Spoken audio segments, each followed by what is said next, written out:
Hello everyone, this is Subham Sinha and this is a lesson on the analysis of emergency provision in the Indian Constitution, the 1975 emergency case study for the 2024 and academic star program.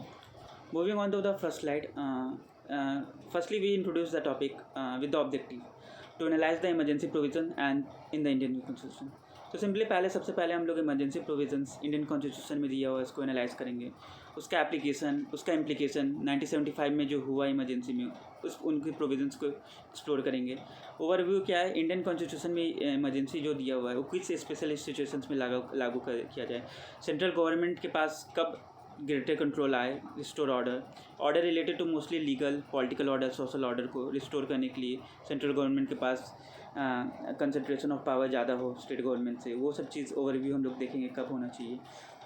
तो हम लोग के constitution में 3 type के article दिए हुए, article 352, 353 and 360। तो 352 बात करता है नेशनल इमरजेंसी में। नेशनल इमरजेंसी 3 टाइप के ग्राउंड्स पे लागू लगाए जाते हैं, जैसे वॉर हो गया, एक्सटर्नल अगेंस्ट हो गया, आर्म रेबेलियन हो गया। यहाँ पर है ना मोस्टली सेंट्रल के पास पावर सेंट्रलाइज हो जाते हैं, सस्पेंशन हो जाते हैं फंडामेंटल राइट्स को इंटरनेशनल इमरजेंसी के दौरान। All the fundamental rights except 20 and 21 are suspended during that time. Article 356 बात करता है प्रेसिडेंट रूल को। यहाँ पे मोस्टली वो उस स्टेट में प्रेसिडेंट का रूल लग जाता है, जिसे हम लोग प्रेसिडेंट रूल या स्टेट इमरजेंसी बोलते हैं। यहाँ पर इम्पोज जब होता है जब state government is unable to follow the constitution, mostly failure of constitutional machinery in the state. इसमें इफेक्ट क्या होता है, स्टेट लेजिस्लेचर डिसॉल्व हो जाते हैं, प्रेसिडेंट के पास अथॉरिटी आ जाता है, एग्जीक्यूटिव अथॉरिटी हो जाता है स्टेट से रिलेटेड। 360 का बात करते हैं financial emergency, declare with financial stability of credit of India threatened होता है, तब यहाँ पर सैलरी रिड्यूस किया जाता है, फाइनेंशियल कंट्रोल दे दिया जाता है सेंट्रल को। Moving on to the next slide, proclaim करते हैं कैसे, प्रोक्लेमेशन का ग्राउंड्स क्या है। तो नेशनल इमरजेंसी तीन ग्राउंड्स प्रोक्लेम किया जाता है, war, external aggression and arm rebellion. War mostly अगर इंडिया है तो इंडिया का आर्मी किसी के साथ जंग पे गया है, जैसे लाइक अगर फ्यूचर में थर्ड वर्ल्ड वॉर का सिचुएशन आएगा तो इसमें क्या हो जाता है कि अगर हमारा आर्मी वॉर पे गया तो फिर हम लोग तो उस समय उस ग्राउंड्स पे, वॉर के ग्राउंड पे नेशनल इमरजेंसी लगाया जा सकता है। इंडो पाक वॉर, हाँ, पाकिस्तान के साथ जो वॉर हुआ था उस टाइम के दौरान भी इसी ग्राउंड पे लगाया गया था वॉर इमरजेंसी। दूसरा हो गया एक्सटर्नल एग्रेशन, ये हो गया था इंडो चाइना वॉर 1962 के में जो हुआ था, यहाँ पर जब चाइना हमारे पे हमला किया था। तो एक्सटर्नल एग्रेशन ये मोस्टली होता है जब दूसरा देश हमारे देश पे हमला करते हैं, तो उस टाइम पे war attacks from foreign nation, तो वहाँ पर इस ग्राउंड पे लगाया जा सकता है। थर्ड इज़ आर्म रेबेलियन, जैसे इंटरनल से कन्फ्लिक्ट होने लगे, थ्रेटन होने लगे नेशनल सिक्योरिटी, यहाँ पर इंटरनल आर्म लगाया जाता है। तो मोस्टली फर्स्ट 2 ग्राउंड्स को हम लोग एक्सटर्नल इमरजेंसी बोलते हैं, थर्ड ग्राउंड को आर्म रेबेलियन बोलते हैं। आर्म रेबेलियन 44th अमेंडमेंट के पहले इंटरनल डिस्टर्बेंस कहलाता था। President rule state government failure, mostly breakdown of constitutional machinery with in state. ये इससे रिलेटेड अभी नेट एग्ज़ाम जिसके लिए मैं अप्लाई किया हूँ, नेट एग्जीक्यूटिवली, तो इससे रिलेटेड क्वेश्चन आया था प्रेसिडेंट रूल से रिलेटेड कि आर्टिकल 365 के हिसाब से उससे रिलेटेड क्वेश्चन था। And the third is financial emergency, यहाँ पर सेवरल इकोनॉमिक क्राइसिस आते हैं जैसे कि इम्पैक्ट करता है national stability of credit of India, तो फाइनेंशियल इमरजेंसी लगा सकते हैं। Move on to the next slide, proclamation का प्रोसीड्यूर क्या है। प्रेसिडेंट रूल का क्या है कि proclamation based on the written advice of the cabinet के रिटन एडवाइस में आएगा तो प्रेसिडेंट को फिर एसेंट देना पड़ेगा अपना। पार्लियामेंट का अप्रूवल कैसे होता है, 1 महीने के अंदर दोनों हाउस को अप्रूव करना पड़ता है। अप्रूव कैसे होना चाहिए, स्पेशल मेजोरिटी के दौरान होना चाहिए। हर 6 महीना में इसको अगर सब्सिक्वेंट बढ़ाना हो तो हर 6 महीना में फिर से पार्लियामेंट्री अप्रूवल होना चाहिए। अगर हम लोग 1975 इमरजेंसी के बारे में देखें तो तब सबसे पहले बैकग्राउंड हम लोग देखते हैं। बहुत सारे इसका बैक टू बैक सब्सिक्वेंट कुछ चीज़ें हो रहे थे देश में जिसके कारण ये लीड हुआ 1975 इमरजेंसी। ऐसे तो हम लोग 1967 गोलकनाथ केस जो हुआ था उस वहीं पर से ये चीज़ को समझ सकते हैं।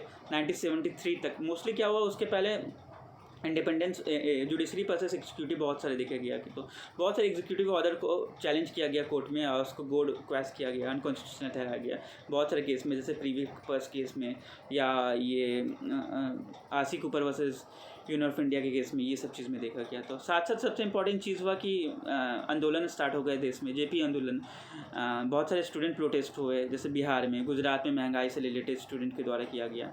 और सबसे इम्पोर्टेंट चीज़ जो इलाहाबाद हाई कोर्ट का केस डिसीज़न आया कि इंदिरा गांधी करप्ट प्रैक्टिसेस में गिल्टी ठहराल हुई तो उनका डिस्क्वालिफिकेशन हो गया।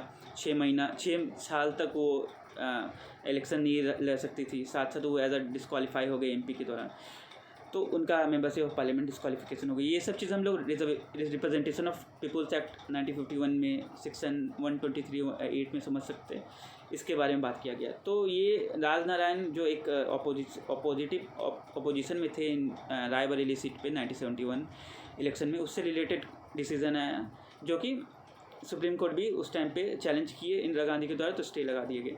तो सिंपली ये सब चीज़ होते हुए 25 जून 1975 में इंडिया में इमरजेंसी लगा दिए गए इंटरनल डिस्टर्बेंस के ग्राउंड पे। ये पहली बार ऐसा लगाया गया था इंटरनल डिस्टर्बेंस के ग्राउंड पे। बहुत लोग एक्चुअली इंटरनल डिस्टर्बेंस होते क्या है इसको नहीं डिफाइन कहीं किया गया, और लोग को पता नहीं चला कि क्या इस ग्राउंड पे कैसे लगा दिया गया इमरजेंसी लगा। तो ये थोड़ा क्वेश्चनेबल था जो कि उस टाइम पे लगाया गया था प्रेसिडेंट फ़खरुद्दीन अली अहमद के द्वारा। नेक्स्ट की इवेंट्स ड्यूरिंग 1975 इमरजेंसी देखें तो सबसे पहले 1975 में सस्पेंशन हुआ। किस चीज़ पे? मास अरेस्ट हुए पॉलिटिकल ओपोनेंट्स के। बहुत सारे मेजर अपोजिशन पार्टी के पॉलिटिकल लीडर को अरेस्ट होने लगे। साथ साथ सेंसरशिप हो गया प्रेस पे, मतलब गवर्नमेंट के खिलाफ प्रेस नहीं छाप सकते। कॉन्स्टिट्यूशनल अमेंडमेंट लाया गया 42nd अमेंडमेंट, जहाँ पे सेंट्रल को ज़्यादा पावर दिया गया।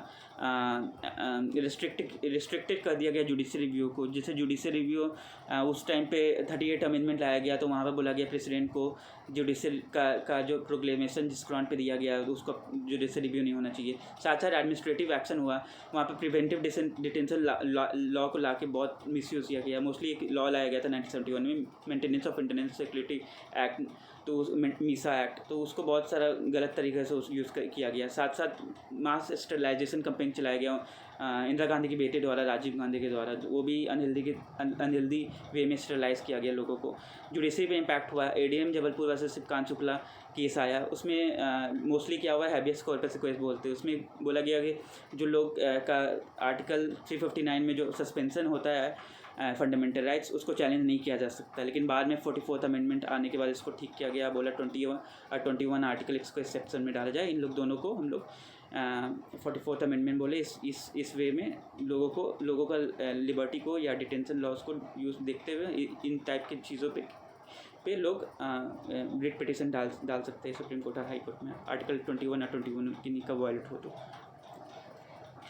पोस्ट इमरजेंसी रिफॉर्म आया, 44th अमेंडमेंट आया। 42nd अमेंडमेंट को चेक एंड बैलेंस किया गया, डाइल्यूट किया गया। जो भी मिसयूज इमरजेंसी प्रोविजन है उसको ठीक किया गया, जैसे कि स्पेशल मेजोरिटी, पहले सिंपल मेजोरिटी था, अब स्पेशल मेजोरिटी लाया गया। स्ट्रेंथनिंग किया गया डेमोक्रेसी को, फंडामेंटल राइट्स रिस्टोर किया जाए। जुडिशियल रिव्यू हो कि कौन से ग्राउंड में प्रेसिडेंट प्रोक्लेम कर रहा है इमरजेंसी, उसका जुडिशियल रिव्यू हो, और चीज़ भी अमेंडमेंट का जुडिशियल रिव्यू हो, सब चीज़ को फिर स्ट्रेंथन किया गया।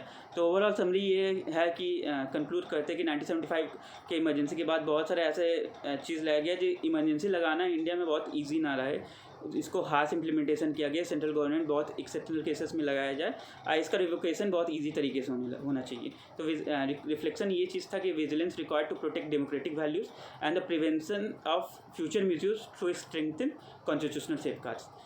तो सिंपली ये ओवरऑल था इस टॉपिक पे, और हम नेक्स्ट टॉपिक पे कुछ कॉन्स्टिट्यूशन का पढ़ेंगे हम लोग अपने नेक्स्ट वीडियो में। Thank you.